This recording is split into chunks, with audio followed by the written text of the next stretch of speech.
You are listening to the Archaeology Podcast Network.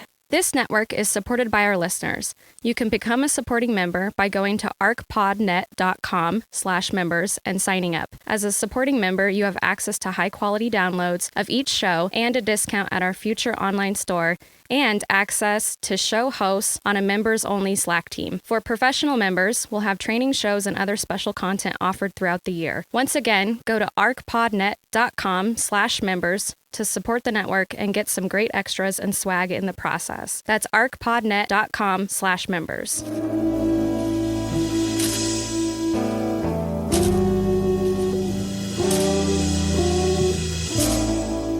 Hello and welcome to the CRM Archaeology Podcast, episode 116 for August 2nd, 2017. I'm your host, Chris Webster. On today's show, we talk about the upcoming school year, and Bill tells us all about what he's going to teach, or what he should teach, at Berkeley. So charge up your iPads because school is about to start, and because the CRM Archaeology Podcast starts right now.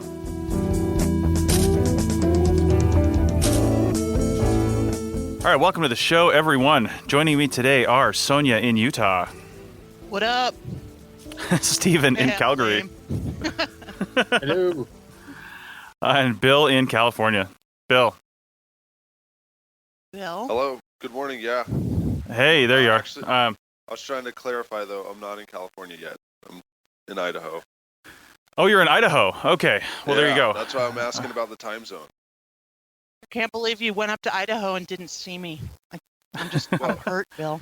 Once you went over go to from Arizona, Washington. You have to reconcile with the clock, though, because there's all these funky hour change things in the rest of the country. So you never know what time it is anymore. Did you drive through Utah?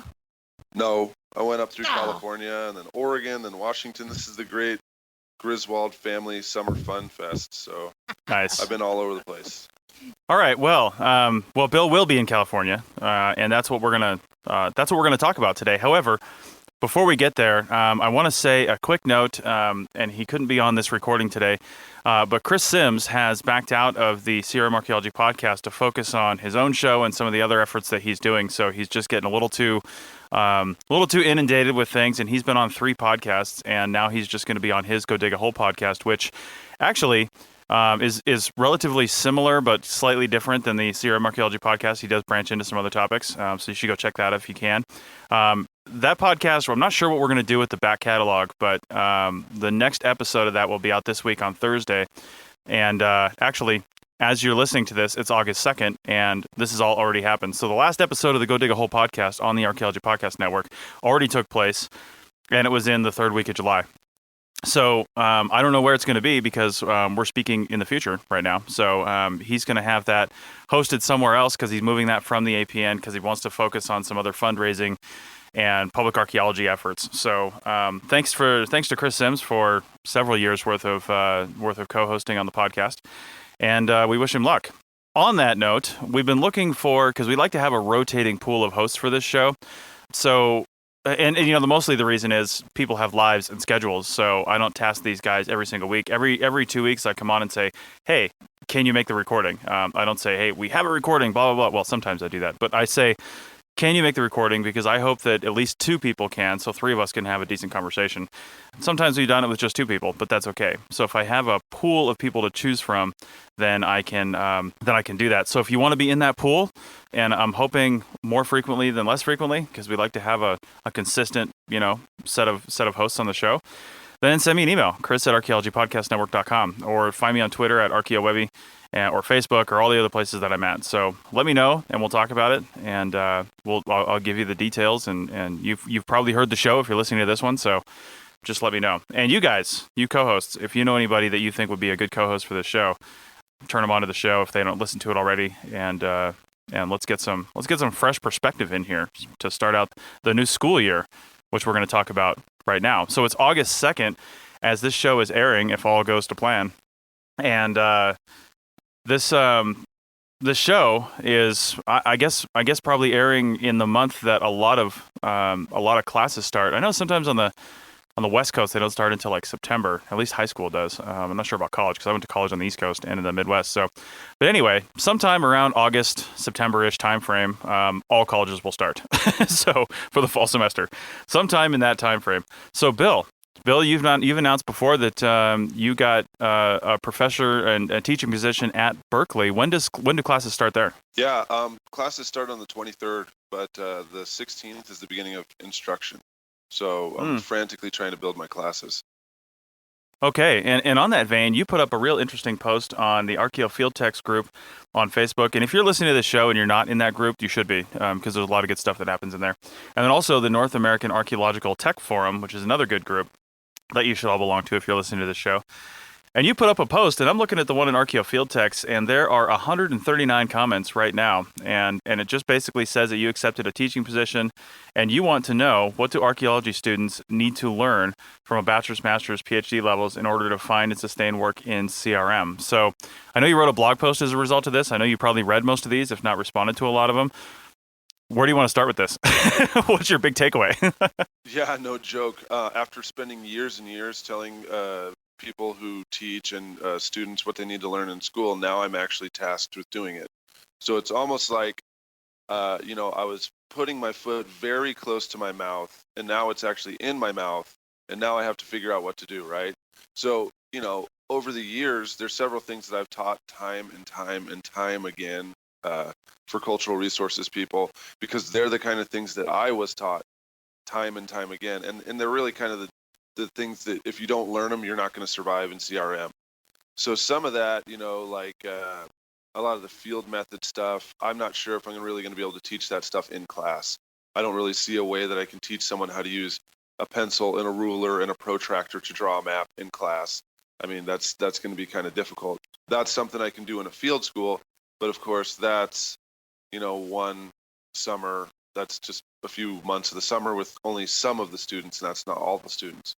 And then the other thing, there is no real class, except for maybe field school, that you're going to be teaching just 100% archaeologists. It's difficult, at least I don't know if that's how it is at Berkeley, but at Arizona, we were never in a class with people who just wanted to do archaeology, and that's all they wanted to do.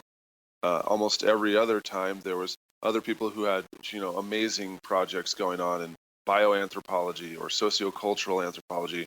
So if you focus it so much on archaeology, then you're kind of losing a third to 50% of all the students in your class. So with all that being said, the tech forums, and then, this has been a multi-year quest. I've been asking company owners, other cultural resources people, folks on the internet, writing blog posts.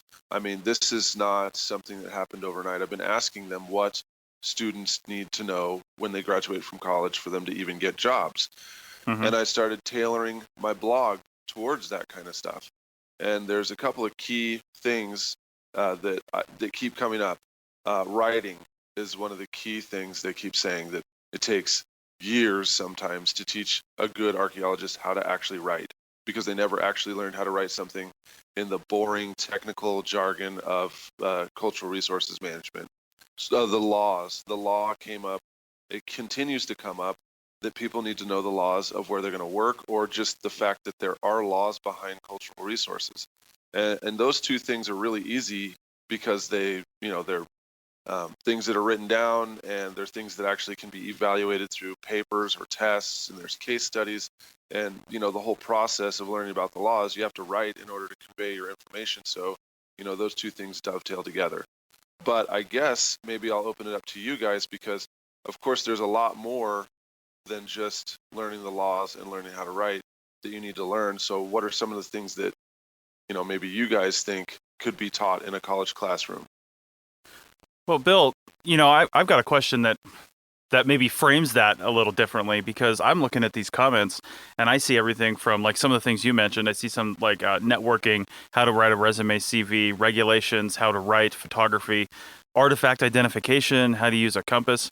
My question to you, before you go into teaching this program, and having gone through all the three phases of education from your bachelor's to your master's to your PhD, what do you think should be taught in a college class? Let's just say undergrad. Let's just cut through the cut everything else. We'll just say we're talking about an undergraduate class here. What do you think should be taught actually in a classroom setting? And what should be the responsibility of either field schools or on-the-job training before we even talk about, teaching these? Because I don't think you should learn how to use a compass in a classroom. Personally, I don't think you should learn artifact identification in a classroom. I think that's where some of the higher level stuff comes from. Yeah, no, you're right. And so for undergraduates, the key for them to learn is that archaeologists don't dig dinosaur bones, and that Indiana Jones is not real, and aliens never, ever do it, and how to write. That's seriously the thing that an undergrad needs to learn the most of all, what archaeology actually in fact is, and the fact that we have archaeology and sites and things that exist that are not beneath a bulldozer right now because of historic preservation and cultural resources laws. But they don't need to know every single law.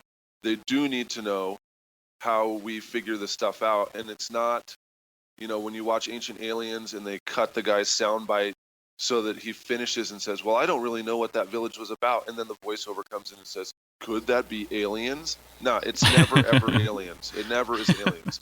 And not only that, it is not dinosaurs. We don't dig dinosaurs. So those are the two things. If an undergrad can come out of any archaeology class, that's what I want them to know for sure. Never aliens, and it's never Indiana Jones style. And I want you to write in a very clear, coherent essay exactly why it is not those things. And that's it. So, it's difficult to do that kind of stuff in one of the huge classes. So the classes that have 200, 300 students, you're really actually working as part of a team of TAs. There's, for a class that's 300 students, you'd probably have 6 or 7 TAs. And so each one of those individuals is going to be at a different skill and a different interest level.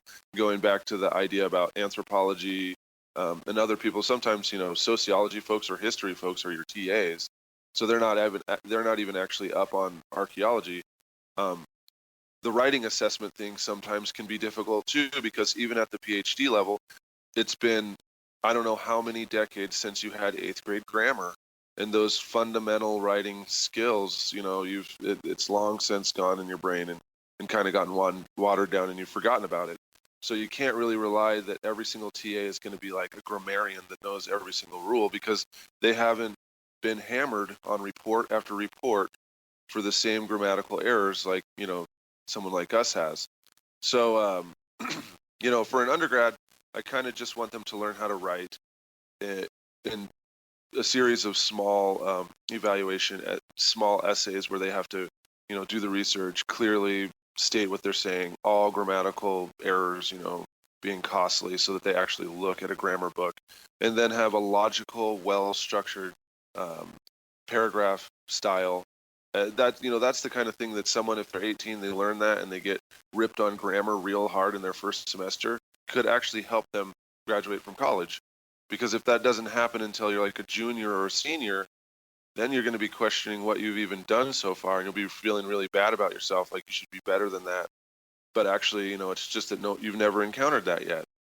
So that's what I aim for in the undergrad courses. Now, as it gets into the higher levels, 300 and 400 level, that's where I'd like for people to prepare for graduate school. So once again, in archaeology, writing is key. But yeah, you need to be transitioning more into, more substantive essays and doing a better job of getting the information out of readings and reading between the lines and synthesizing things. So it won't just be so heavy on grammar, but, more on content and, logic and how you've put your essay together. So, and also in the upper division, like you're saying, that's the place where you kind of actually need to learn those cultural resources laws, because even if you go into cultural anthropology or bioanth, you kind of need to know the rules and ethics that exist as far as, heritage around the world. And so that's a time in the 300 or 400 level, definitely by graduate school, that is definitely needs to be happening. But at the higher levels, they should be writing at a higher level. Steven, go ahead. Yeah, what was my comment? I think that my thought is that, especially at the undergrad, because, and this kind of goes with what Bill was talking about, how it depends on, you don't know which direction people are going to go. Are they going to end up in cultural anthropology? Are they going to go in, like what career path they're going to follow? I think Bill is going to have to tread the fine line of training people to continue on in CRM archaeology, but with the understanding that a lot of people aren't going to do that, or if they're going to do that, they're not going to do it for long. I think that a broad base, just beyond the writing, learning about like historical documents, reading tax records, stuff like that. Doing types of exercises that where you work on interpretations, and the students can write it up and submit it as an exercise, and it's kind of a watered down version of the actual field process or post field process, but you get to start thinking about those type of skills, and that applies even within CRM archaeology. Sonia was making a comment in the background about doing eligibility justifications, that these reasoning skills are pretty important. But at the same time, what most employers expect from new hires is you need to be able to dig holes and walk long distances, but also identify artifacts and stuff like that. And that's more of a 300 level course or something like that. But like a materials class, it would be great and very useful. And if you could expand that beyond just pre-contact materials, it's not just ceramics and rocks and bones. Start talking about different types of metals and like historic ceramics and bottles, and not just as a here's how you identify how old it is, but talking about it as like a materials process. Sonia, you had a quick comment? Yeah, for undergraduates, I would prefer as a business owner that they work primarily on their applied skills, knowing that how to do an archaeological survey, do excavations, fill out paperwork, use critical thinking skills. At the same time, they also need to understand basic business practices as well as what their rights are as an employee. At the graduate level, I would say focusing more on writing, critical thinking again, but writing for both professional and the public. When you go out and you do an archaeological survey, you're going to write a professional technical report. It's going to be exceptionally dry and full of jargon. But when you start doing data recovery, many times your clients are going to ask you to do a public education component. You need to understand how to communicate clearly without using all the professional jargon that normal people don't understand. And again, we go back to the business side of things. And you guys know that I love business, but a lot of these things, the reason why I bring business up is because that causes a lot of conflict in the field. So if they understand more about business practice, legal contracting, what actually goes into a contract at the graduate level, they'll be in a better position to take more leadership of their crews and start kind of getting people to relax a little bit more because they can explain it. So that's good. That's my input. Okay, that's good. All right. Well, as usual, we're going to have a lot more to say on this, and we'll pick it up on the other side of the break. This episode of the CRM Archaeology Podcast is made possible by Codify Incorporated. Codify is a California benefit corporation that can help you with your digital archaeological needs. Visit codify.com today to find out how Codify can help you go paperless in 2017. That's www.codify.com. Now back to the show. Okay, we're back. And man, we've had some great comments already. I'm sure a lot of stuff for Bill to comment on.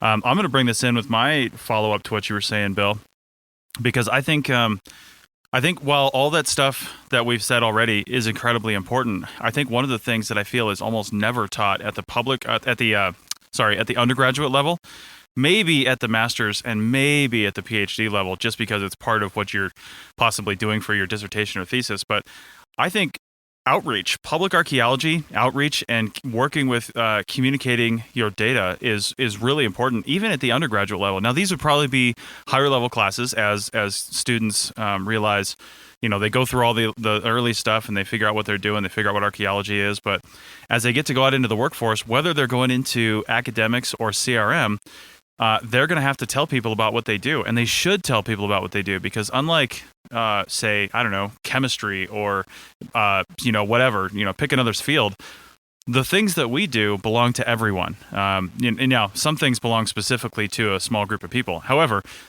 typically it's not us. So we have to communicate what we're doing to somebody else, whether we're working on our site for our dissertation or thesis, or we're working on a site later on, for the university you're working for, or for your a CRM project. And furthermore, if we're talking about CRM in particular, techs, field techs in general, I would say to generalize a field tech as somebody who just graduated college. They're 22, 23 years old. They're we'll talk about that first 3 or 4 years, because that's probably when they're going to get out if they are. So techs are probably 22 to 26, 27 years old, and obviously a different range and older, but generally that age you're going to be a tech. And you're probably on social media. You might have a blog. You're definitely on like Instagram, Facebook, all that stuff. And these days you might even have Snapchat, all those other things. And they're so used to communicating every single aspect of their lives, it's foreign to them not to communicate what they're doing with archaeology. And as we've talked about on the show before, we shouldn't say, the first rule about archaeology is you don't talk about archaeology, but tell them how to talk about archaeology. Tell them how to communicate what they're doing to the public without not only releasing too much information, but with also knowing the sensitivity of the topic that they're talking about. Don't put pictures of burials on your Instagram feed. I mean, let's just don't do that unless it's 2 million years old and you're in East Africa. I think that's probably okay. But,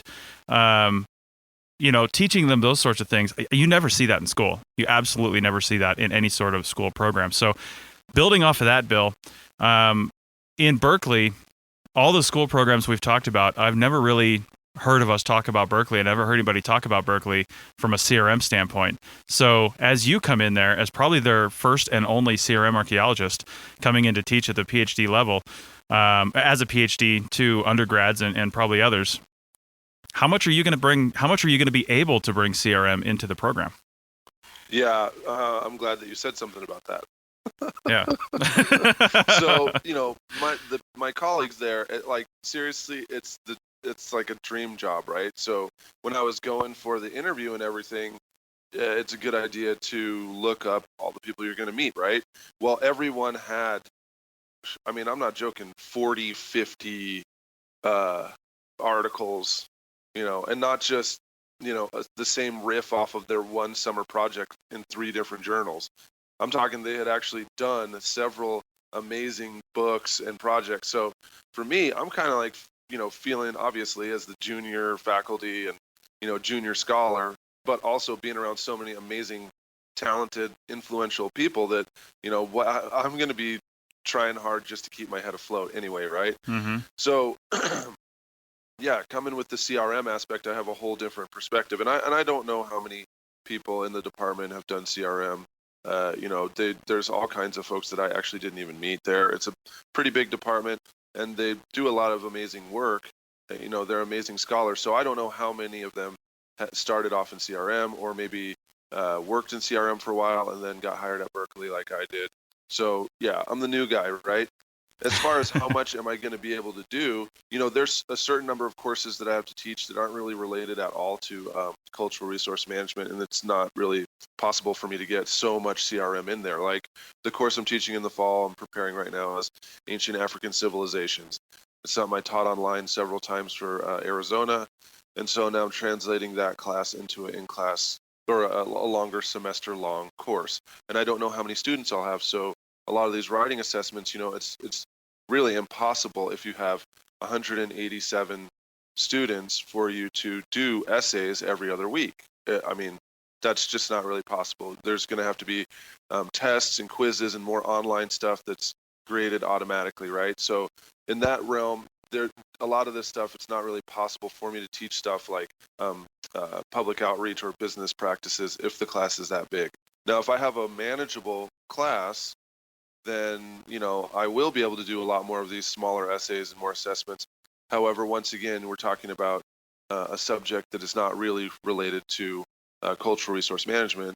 So, I've done my best to design a course that I feel, stays true to what I think that undergrads and upper division students need to learn, while focusing on African civilizations, because, that is why they're taking the course. if it was named cultural resources or methods to archaeology, then you'd know why they're taking that.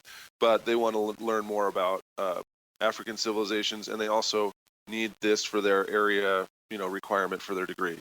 So I do what I can when it comes to that.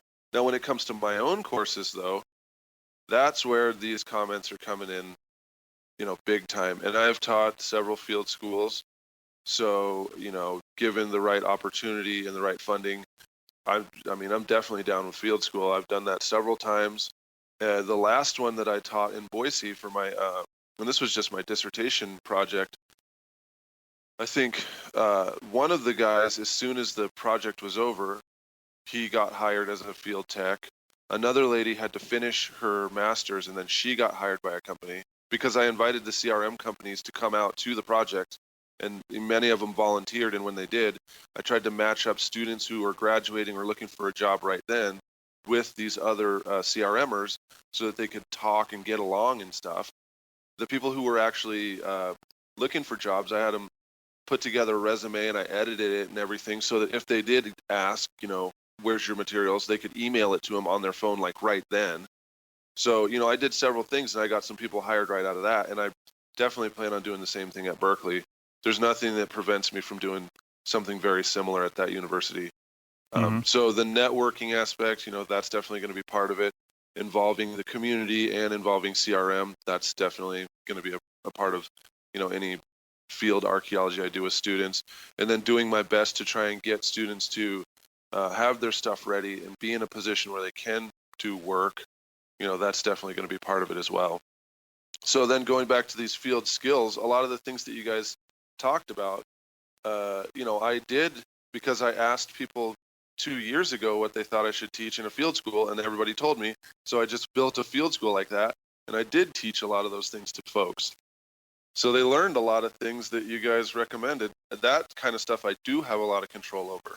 So when do you think you're going to be able to put together a Berkeley field school?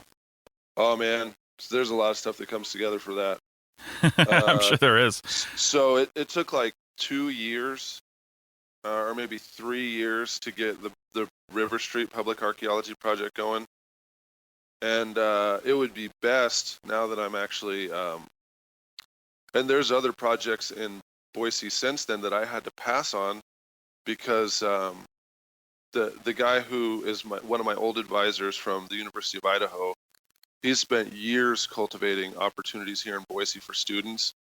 And now there's several things that have gone down or in the planning stages right now that he's going to need people to work on, and I plan on collaborating with him more. It'd be nice to get stuff going in California, but because I've already spent 3 years in Boise and he spent the greater part of a decade working down here, that's probably where the field schools could be the easiest to happen. So I can't put anything in writing. I'm supposed to talk to him later today at 4:00, but there's nothing that prevents us from having a field school pretty much any summer in southern Idaho somewhere. So here's the thing, looking at more of these comments on Facebook, I would say just my read of these things and looking at the initial things people say, I would say probably 75 to 80% of these things should be field school topics, and the rest of it can be taught in a classroom, formal education style setting. And that being said, it seems like that's the most important things that people want to know, which tells me that undergrad classes are probably, there are some adjustments that could be made, and you're the perfect person to do that, Bill, because you actually listen to people, you make those adjustments, and you want to do better. So it's great. But I think from a field school standpoint, my God, we need to really make this a different model, because your River Street project in Idaho, I mean, that was a field school. You are smart enough and astute enough to craft that field school so people can actually learn something. But the ultimate goal for you was to help you do your dissertation, right? Help you do your research. That was the goal of the field school was, okay, we have these research questions, and we need to answer those. But along the way, we're going to teach people these skills, and that's perfect, right? So, yeah. But I think personally that sometimes we need to teach people these skills aspect gets lost in most field schools. It gets lost in the overall research goals of the field school. And that's really only because you have a limited time out there. You're dealing with novices typically, and the person running the show, whether it's a grad student or a professor or whoever, they have a lot to deal with, and they have to make sure everything goes right and also teach. So I think separating those two things is something I would love to see. So I would love to see a field school that's actually only maybe 3 weeks long, 2 or 3 weeks long, and you actually learn technical skills. Like, there's no other objective. There's no research questions. You have something set up in an area. This will be hard to do because you need to set it up in an area that you can go back to time and again, and it's not an actual project because you're bringing. It's like the way medical students work on cadavers. We need an archaeological cadaver. I mean, not really, but we need an excavation cadaver that students can work on and mess up. and you could say. You're going to learn these skills on tomorrow at 3 p.m. We're going to do mapping, and then we're going to learn how to use a compass. We're going to learn how to read a topo map. We're going to do all those things. We're going to do artifact identification, and not what's an Elko corner notch, but what's the morphology of a projectile point? What are the kind of things you should be looking at? What are things like that? So, I mean, that's just my take on it. What do you think about it, and what do you guys else think about it? I mean, I think a field school based around research questions and actual things are fun and have their place in the world. But then if you're going into CRM, it's like you almost need this technical skills field school that just teaches you the things you need to know right now without all the other stuff. What do you think? I don't think you can divorce it. It'd be real hard. I think you need both, right? That you have, your field school should teach you the research aspect, but also the technical skills. And it doesn't even have to be. I mean, you don't have to walk out of a field school being like, an expert at digging. It's the sort of thing there, particularly an undergrad experience, generally is a brief taste of a wide variety of things, and field school is part of that. It's like, I give you this, basic skills. You can see what the skills are, but nobody's going to be an expert at a compass after, a 6-week field school. Unless you, that's all you're doing, right? And I mean, shovel tests are pretty quick to pick up, but like the whole point of it is that you are given the very basics of the technical aspects, and beyond that, you're also kind of taught like that middle range theory of it, of like, here's how this all works. Here's how you decide which, like methodical tools you need. And you go off that. But I was going to make a comment also a little bit earlier because you were talking about needing that like cadaver. When I was an undergrad, there was actually a piece of software. What was it? Shoot, can't even think of what it was called. Pong. It was called Oregon Trail. Yeah, Pong. It was like an excavation simulation software, where you decided where you wanted to dig and you got results, and then you had to, basically write it up, and it was, aimed at upper level undergrads. Right. It was part of the decision making process and part of the, just the skills of how do you decide where you're going to dig, how do you deal with your results after you dig, and it's kind of a workbook type thing, and there is the archaeological workbook, lab workbook, or whatever it's called, that do similar things, and so you can work on isolating certain of the mental skills, the intellectual skills that we use within CRM or whatever, but within the classroom setting, and the end result is something that can be graded on, maybe not for your 300 people lectures, but if you have a smaller 30-person lab, you can grade that easily. So it kind of works along those lines, and coming up with courses that do that, I would think that that's a necessary aspect of undergrad curriculum. Yeah, I could definitely see that, and I think out of any field school, Bill, tell me about this, because I never actually took a field school in the United States. I took one in Africa, and we did have some technical skills and things like that. We had some lectures, we had some learning stuff. It's actually pretty good. Had nothing to do with CRM, but I think helped my overall thinking. But do field schools ever have any sort of examination process, or is it basically just show up every day and you get the credits for the class? You get the credits for the field school. Because I think a technical skills field school that was shorter, a little more intense, would actually have some testing. You'd come away with materials. Because you're right, Stephen, you wouldn't learn necessarily how to do everything perfectly within that amount of time, but you'd be exposed to it, and you'd have workbook materials to come away with, and you should be tested. And if you don't come away learning a certain amount of things, you should fail like any other training. You know, we have testing for all kinds of stuff that we do. We have trainings that we have to do all the time in CRM, whether it's OSHA or MSHA or all the other SHAs and acronyms. And there's often testing involved with that, you know. I had to do the OSHA 10-hour training, and there was a test after every damn one of them, and I failed a lot of them before I had to do it over again. You just have to keep doing it until you pass it, and it was horrible. But I came away actually learning something. So, Bill, should we throw that stuff in, Bill? What do you think? I was gonna say, aside from like being really concerned if someone works for you because you you have troubles understanding the law. No, well, you know. In my experience, you know, there really isn't like a final exam or you know, any kind of evaluation other than the fact that, you know, your professor or your TA or whoever's watching you is, you know, they're kind of watching you, and it's really up to them what kind of grade they give you. And so, I mean,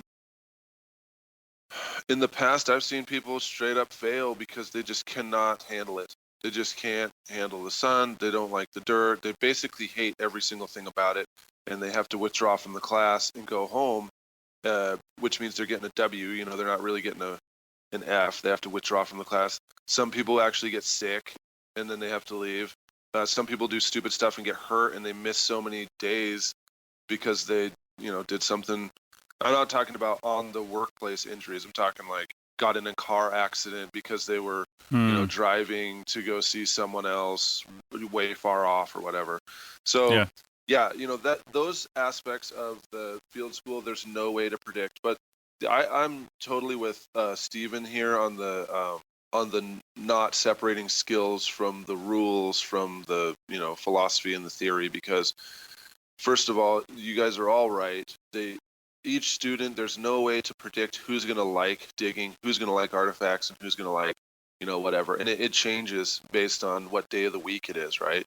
So they need to have a chance to be introduced to all those things, and it's really up to them to just be a good sport about, yeah, I totally hate washing artifacts, but, you know, I haven't done that at all, and other people haven't gotten to dig, and there's not really that many holes, so we got to share. Or I can't stand filling the paperwork out. It's too confusing, but I know that if we don't fill it out right, somebody's got to fill it out, and I'm the one here who's here. So somebody's going to look at this tonight, and if it's not filled out correctly, the next day I'm going to have to fill it out again. So I might as well just do my best right now and get it done, even though it's 100 degrees out, because tomorrow I'll end up doing it, and it'll be 100 degrees then too. So, you know, there's a lot of different aspects to it. And then the motivations behind what we do, the research design, and the way that we're thinking about it, I know that in some ways it kind of closes our minds off to other opportunities. However, if the data is collected, at the end, you'll either be able to address your research domains or you won't. But every time there's a huge wealth of information that comes from other things that you had no idea you were going to find. And you have opportunities there. So the students need to know, you know, why are we even digging this hole? Yeah, I need to get a PhD. That's cool. However, these people who live in this neighborhood really want to know about it. The people who own the land want to know, do they have an archaeology site here? The people who are watching, you know, on TV or through social media or whatever, they want to know what you found because they're interested. And you're here because you're interested in archaeology and you want to learn how it's done. So those motivations always exist. Now, within that, we have a rubric of things that we're trying to go after. And that's the reason why we're collecting the data this way. That's the reason why we dig square holes. That's the reason why we're, you know, screening stuff and we're collecting all these different things, and why we have these different kind of units and, you know, all different kinds of excavations we're doing, because these are the things that we're going after. If we just wanted to find stuff, yeah, I could just take a backhoe and rip this thing and get one of those automatic sifters to sift all the artifacts out, and we can just talk about what we found. But that's not what we're doing here. And the reason why we're digging at this person's house and that person's house is because of this and that. So they need to know that, and they need to know it in real time and be, fairly regularly reminded, because it's easy when you're in your unit, and you're listening to tunes or you're sending texts back and forth. Now, remember, these guys are students, right? They're not employees. That's the other thing that, having just a kind of boot camp where it's like, basic training and you're forcing people to dig 1 minute and then forcing them to analyze 1 minute. Like, they're students, so you have to know that work is getting done in a friendly manner. However, you can't control, they don't have a given cubic meters each day to dig. They just dig as they are able to. And so you just have to help that process along. But yeah, it's easy when they're in that process and they're in that zone to kind of forget why they're even there, to forget what's going on, to just answer a call from their sister and talk for an hour and a half. Like, you got to try to stop that, but also keep their mind on the project that, yeah, it's cool that we're here. However, we're supposed to be doing this work. So you can't ever separate the digging from the ideas, from the research design, from any of that stuff. Those are all good points, and I like that. I would only say that if somebody came in with the expectation of my idea of a technical skills field school that I'm calling it, man, if I could set this up tomorrow, I totally would. But anyway, like I said, 2 to 3 weeks. But I would say here are the expectations. Sure, you're not expected to dig X number of holes, but you are expected to learn these objectives, and that's what I would say. And if you don't learn these objectives, which will be measured in a certain way, then you fail, and that's the thing, and that's how we do it. I don't know how to craft that. I don't know how we do it. I have to get a group of people together to figure out how to best do that sort of thing. But anyway, let's finish that up on the other side of the break. We'll have a shorter segment in segment 3 because we have definitely a limited time in the studio today to record. So we'll be back in segment 3 to wrap this up in a second. All these things we make no apology for the study of archaeology. But we don't do dinosaurs. Did aliens build Stonehenge? Did the Easter Island statues walk? Did the Vikings colonize Midwest America? What does mainstream archaeology have to say about all of this? Listen to the Archaeological Fantasies podcast and learn about popular archaeological mysteries. Hoax or fact? Learn to tell the difference with Dr. Kenneth Fader and co-host Sarah of the Archae Fantasies blog. Check out the show on iTunes and Stitcher Radio and at www.archaeologypodcastnetwork.com/Archae Fantasies and get ready to think critically. Let's get back to the show. Funny beady blokes you will see are a staple of archaeology. All right, so in this last segment, we've been talking a lot about what should be taught in college and should be taught in a field school or should be taught on the job.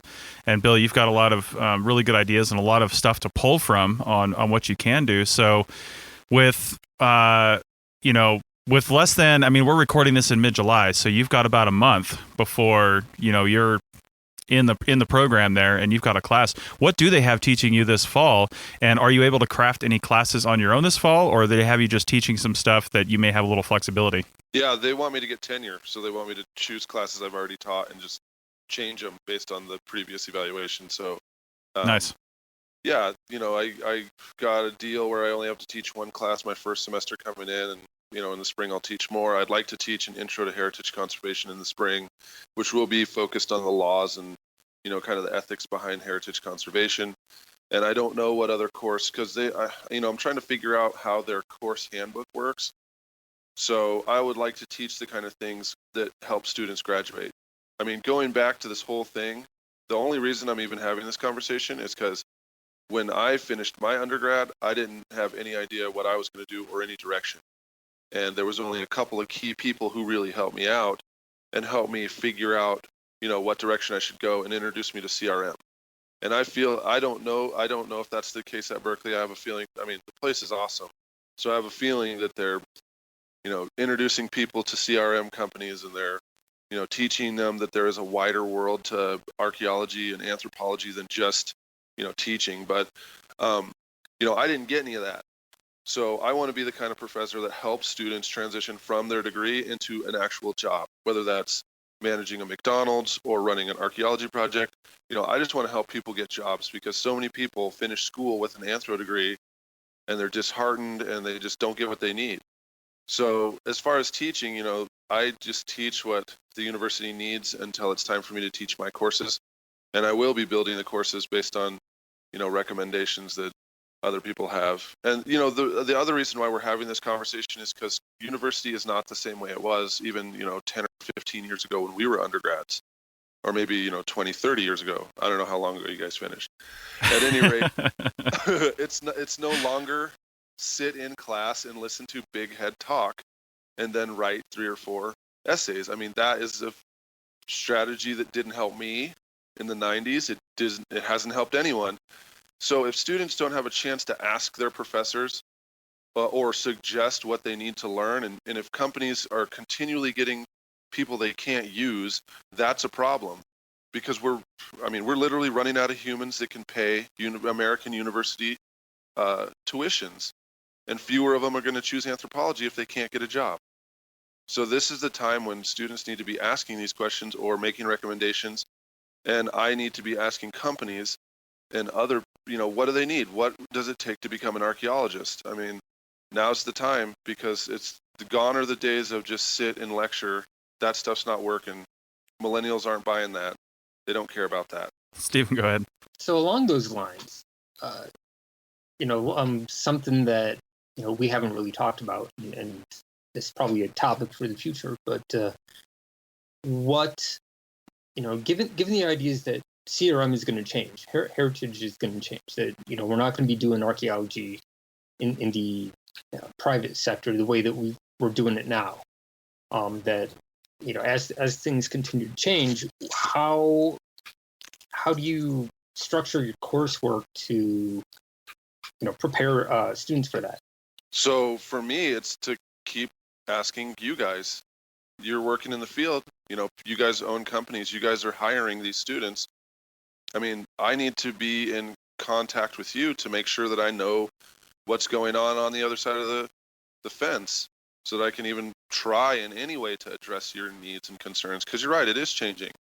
So if I'm just there doing my, American West history, African American history research, and I just keep my head down and only do that, and I never talk to any company owners or government agencies, I'll never know. I think company owners are a good resource, but I also think that your field technicians, even your newbies, the people who maybe only have a few years of experience, are also going to be a good resource for you as well, simply because they're learning things while working that we often forget that we learned while we were working. So company owners and people with lots of experience are really fantastic as a resource, but don't forget people who are still learning. They're a great resource for you.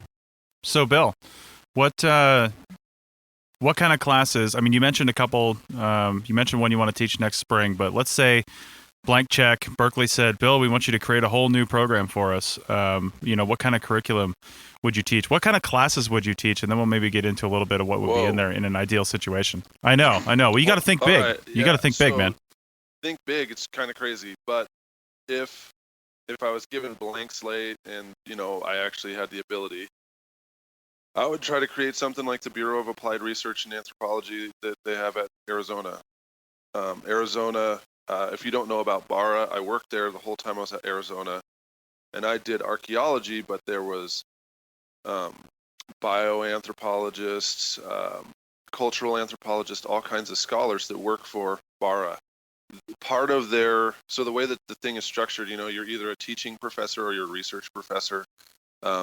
So BARA allowed the people who work there, the faculty, to be part teaching, part research, so they didn't have to teach so many courses. And what they did is enter into partnerships with like the National Park Service, Native American tribes, different groups in Nigeria, the Center for Disease Control, to do research, and they had graduate students as the research assistants. Well, they were research assistants, but really you were doing, quality CRM.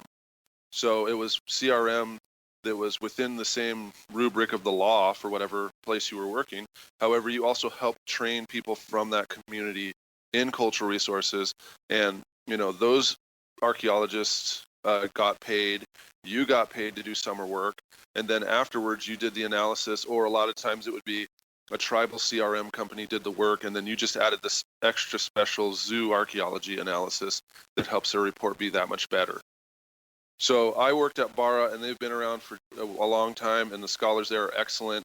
And it was awesome because you got to actually do CRM, and you got to do it in the good way. So you got to work with communities, and you got to listen to people's stories and add that to the report.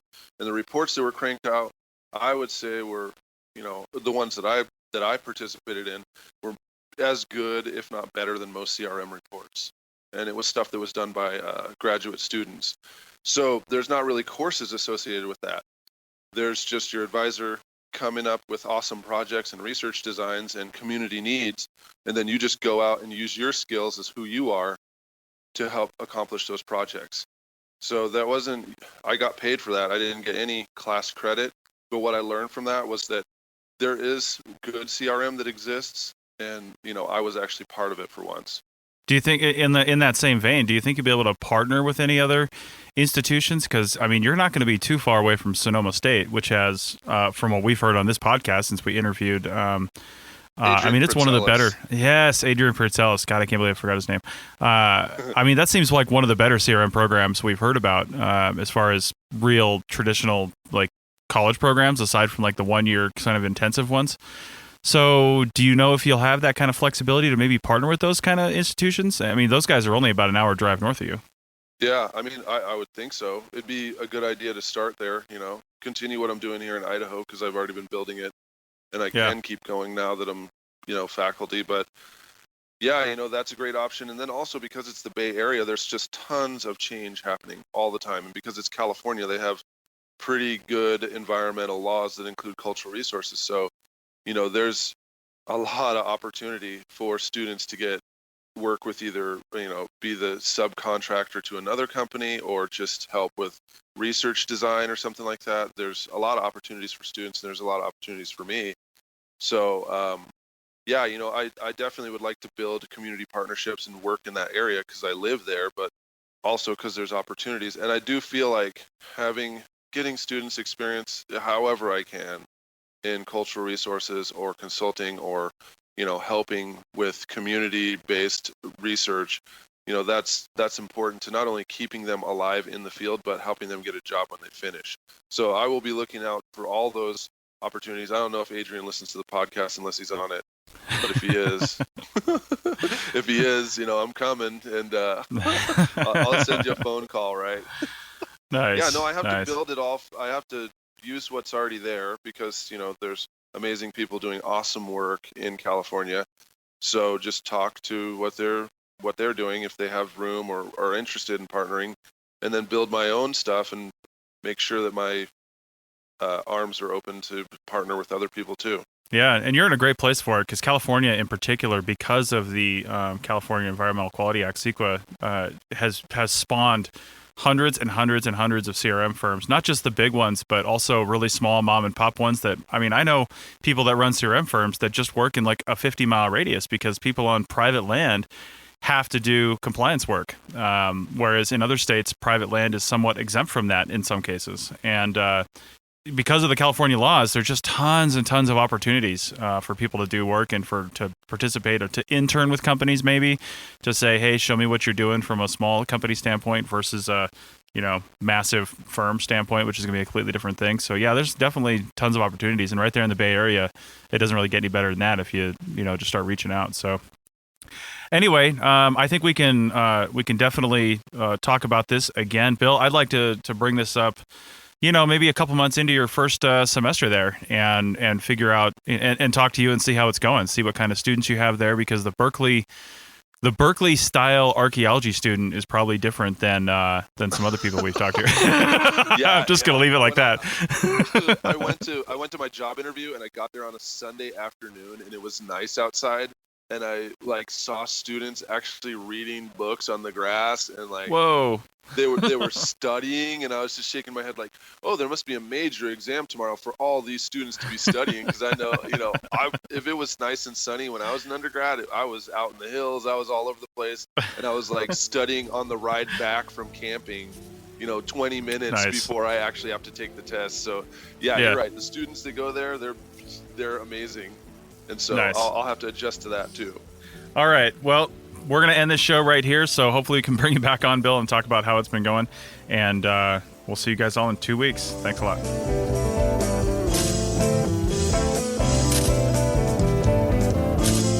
That's it for another episode of the CRM Archaeology Podcast. Links to some of the items mentioned on the show are in the show notes for this podcast, which can be found at www.archaeologypodcastnetwork.com/CRM Arc Podcast. If you like the show and want to comment, please do. You can leave comments about this or any other episode on the website or on the iTunes page for the episode. You can also email me at chris@archaeologypodcastnetwork.com or use the contact form on the podcast webpage. If you'd like us to answer a question on a future episode, email us. Use the contact form on the website or tweet your questions with the hashtag CRMArcPodcast, or you can tag @ArcPodNet in your tweet. Please share the link to the show wherever you saw it. If you share CRM archaeology related items on Twitter or Facebook or anywhere else for that matter, be sure to use the hashtag CRMArc so the community can see and comment. If you'd like to subscribe to this podcast, you can do so on iTunes or on Stitcher Radio. You can also type the name of the podcast into your favorite podcasting app and subscribe that way. Don't forget to go over to iTunes and leave a review of the show. It helps us get noticed so more people can find our podcast and benefit from the content. Also, send us show suggestions and interview suggestions. We want this to be a resource for field technicians everywhere, and we want to know what you want to know about. Also, please consider donating to the Archaeology Podcast Network. Your donations help fund our bandwidth and contribute to our editing costs. Thanks to everyone for joining me this week. Thanks also to the listeners for tuning in, and we'll see you in the field. Goodbye. Adios. Bye. See ya.